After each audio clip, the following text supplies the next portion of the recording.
Xin chào các bạn đã quay trở lại với kênh YouTube Ông Kính Đọc Truyện TV.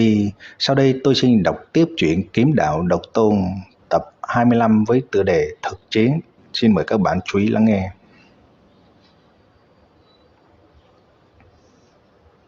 Trong núi, không ngày tháng, nửa tháng đã lại trôi qua. Trong đêm tối, Diệp Trần thoa lên người, luyện thể cao, dự định chính thức trùng kích Thuần Nguyên Công để ngũ chuyển hợp nhất tinh khí thần thủ nhãn thân lại làm một. Về phần thoa luyện thể công, luyện thể cao không phải không có tác dụng. Trong lục hợp nhất có cả thân thể cường đại tràn ngập sức sống mới có thể gia tăng một phần hiệu suất thành công. Thuần Nguyên Công nội lực thôi động đến cực hạn, Diệp Trần lưỡi chống lên môi, mắt nhìn mũi, mũi nhìn tim, nhanh chóng tiếp nhập vào trạng thái nghĩ mà không nghĩ. Rầm rầm bên ngoài vô thanh vô thức, nhưng bên trong cơ thể Diệp Trần thì gió nổi mây phun, âm thanh nội khí lưu chuyển chẳng khác gì như một con sông nhỏ liên miên bất tận. Đối với võ giả mà nói, trong lục hợp tam hợp gần như đã hợp làm một. Ví dụ tinh và khí, võ giả tu luyện đầu tiên là luyện tinh hóa khí. Tinh và khí vốn đã không phân biệt, lúc nào cũng có thể chuyển hóa. Còn tinh và thần ở cùng nhau là tinh thần, chỉ cần tập trung cao độ, hai bên có thể hợp làm một. Khó là khó ở chỗ làm thế nào hợp khí và thần với nhau, và cũng chính là cái gọi là khí thần hợp. Trải qua nhiều ngày tham ngộ, Diệp Trần đã có chút manh mối. Tâm khẽ động, nội khí thuận theo kinh mạch lưu chuyển đến mi tâm. Ở đó nhân thể linh hồn cư ngụ, mà linh hồn chính là thần. Sau khi đi hết 36 vòng, nhiễm thêm linh hồn chi lực, nội khí lui trở lại đan điền, Diệp Trần biết mình đã thành công hợp nhất tinh khí thần. Tiếp theo là ngoại tam hợp. Ngoại tam hợp nhìn thì rất đơn giản, ví dụ muốn mắt đến, tay đến, thân thể phối hợp. Kỳ thực kiểu này hơi thô, người thường thông qua huấn luyện gian khổ đều có thể làm được. Còn ngoại tam hợp mà Thuần Nguyên Công nói là thu tứ chi, mắt và ba ngoại là loại nguyên khó trong trung tâm. Ba loại nguyên khí này với ba thứ kể trên gắn bó chặt chẽ, cảm ứng lẫn nhau, đó mới là ngoại tam hợp chân chính. Đầu tiên, rút nguyên khí ẩn tàng trong trung tâm. Diệp Trần không dám chậm trễ, cẩn thận nhẹ nhàng, phải biết trung tâm là bộ vị quan trọng nhất của cơ thể. Chỉ cần có chút sai lầm, con người sẽ trở nên tê liệt, rất khó cứu vãn, cho nên không thể qua loa. Nội khí từ từ thẩm thấu vào trung tâm, lôi ra một tia nguyên khí mờ mịt, từ từ dung hợp cùng nội khí. Đợi cả hai triệt để hợp nhất, Diệp Trần lại bỏ tia dung hợp nội khí, nguyên khí quay lại trong trung tâm. Làm thế nào đợi Diệp Trần đem ngoại tam hợp và nội tam hợp dung hợp làm một? Trên trán lấm tấm từng giọt mồ hôi lớn, toàn thân hoàn toàn ướt đẫm. Nhưng tất cả đều đánh giá, bây giờ trong nội khí đã ẩn chứa tứ chi, mắt và nguyên khí trong trung tâm, lại bao hàm tinh thần, tốc độ phản ứng, tốc độ ý thức, tốc độ xuất thủ, độ nhạy bén của mắt đều có chất biến hóa.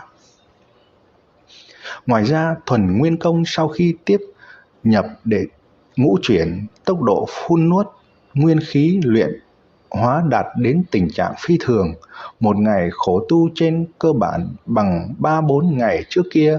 Bên ngoài sơn mạch vô biên vô hạn là hoàn cảnh hết sức phức tạp, có rừng rậm, có đầm lầy, có hoang sơn dã linh, cũng có tầng tầng lớp lớp thủy vực.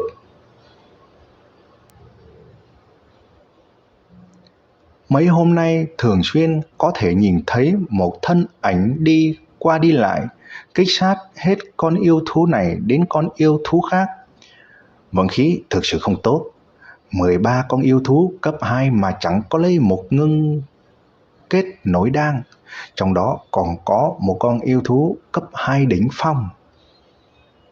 Thanh cương kiếm mở phanh xác yêu thú, phát hiện bên trong chẳng có gì, Diệp Trần có chút bực bội. Vốn dĩ từ sau khi thuần nguyên công đạt đến cảnh giới cao nhất đệ ngũ chuyển, trong lòng Diệp Trần hiểu sau này muốn nhanh chóng tiến bộ chỉ có mượn nhờ ngoại vật, ví dụ như nội đan yêu thú. Nội đan yêu thú là tinh hoa ngưng kết từ nguyên khí thiên địa mà yêu thú hấp thu.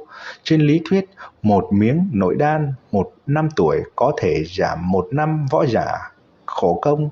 Nội đan 5 năm tuổi có thể giảm thêm 5 năm khổ công. Nhưng đó chỉ là lý thuyết mà thôi. Nội đan không phải chỉ có nguyên khí tinh hoa, nhiều hơn là yêu khí. Võ giả bình thường nhiễm một chút yêu khí là phát cuồng nguy hiểm, nhiễm nhiều chỉ muốn tự nổ mà chết. Đương nhiên, nếu như tu vi đạt đến bão nguyên cảnh thì có thể dùng chân khí hút yêu khí ra, lợi dụng nội đan hoàn mỹ. Chỉ là phẩm cấp miếng nội đan nhất định phải dưới bão nguyên cảnh, cũng chính là nói bão nguyên cảnh võ giả không thể làm gì với nội đan tứ cấp trở lên. Mùi huyết tanh mãnh liệt hấp dẫn không ít yêu thú đến xem xét. Diệp Trần nhắm hai mắt, vận dụng linh hồn lực cường đại, cảm nhận trong vòng 30 mét có một luồng yêu khí tương đối mạnh, hẳn là một con yêu thú cấp 2 đỉnh phong.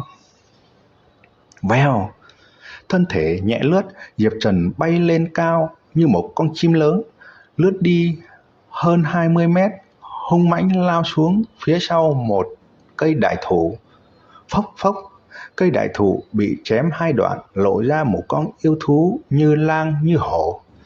Yêu thú cấp 2 đỉnh phong, yêu thú hổ lang. Diệp Trần rung cổ tay, tinh cương kiếm hóa thành một kiếm mang sáng chói đâm ra, kinh diễm vô cùng. Kiếm mạnh nhất chính là Cô Phong Thập Tam Kiếm, đăng phong tạo cực. Yêu thú hổ lang đâu ngờ Diệp Trần lại ra tay nhanh như vậy, vừa mới di động thân thể, ngực đã bị đâm trúng. Con thú bị thương hung hãn dị thường, một chảo chụp vào cánh tay Diệp Trần. Muốn chết, phóng hồi lộ chuyến. Diệp Trần bỏ qua đòn công kích của đối phương, nội khí bơm vào tinh cương kiếm, nhảy ngược về phía sau, làm vỡ lồng ngực con yêu thú hổ lang, đồng thời thuận thế chém đứt móng vuốt đang vươn ra của đối phương. Con yêu thú cấp 2 đỉnh phong cường hãn dưới hai chiêu liên tiếp của Diệp Trần, thân thể mềm nhũn, vô lực nằm co quắp trên mặt đất, rõ ràng không thể sống được. Ngó vào vết thương của yêu thú hổ lang, Diệp Trần sáng mắt, cuồng hỉ nói: đúng là đối vận, trong người con yêu thú hổ lang này có nội đan. Một kiếm bổ phanh thi thể yêu thú hổ lang, Diệp Trần giơ tay tìm, lấy ra một miếng nội đan lớn bằng quả trứng màu vàng sữa, thỉnh thoảng còn ánh lên màu hồng phấn. Theo như tài liệu ghi chép về yêu thú, cơ thể yêu thú cấp 2 sản sinh nội đan, tỷ lệ tiến giai yêu thú cấp 3 đại tăng. Nếu như màu sắc nội đan có chút chuyển biến, chứng minh thời điểm tiến giai không còn xa nữa. Miếng nội đan này vàng nhũ lại hơi có ánh hồng, chứng tỏ là dấu hiệu sắp tiến giai. So với nội đan cấp 2 bình thường mạnh hơn một không ít. Hơn nữa nhìn kích thước lớn nhỏ có lẽ phải hơn 1 năm tuổi. Các bạn vừa nghe xong truyện Kiếm Đạo Độc Tôn tập 25 với tựa đề thực chiến. Ở video tiếp theo tôi xin đọc tiếp truyện Kiếm Đạo Độc Tôn tập 26 với tựa đề Hạt Vĩ Ma Lang. Xin mời các bạn chú ý lắng nghe. Xin chào và hẹn gặp lại các bạn.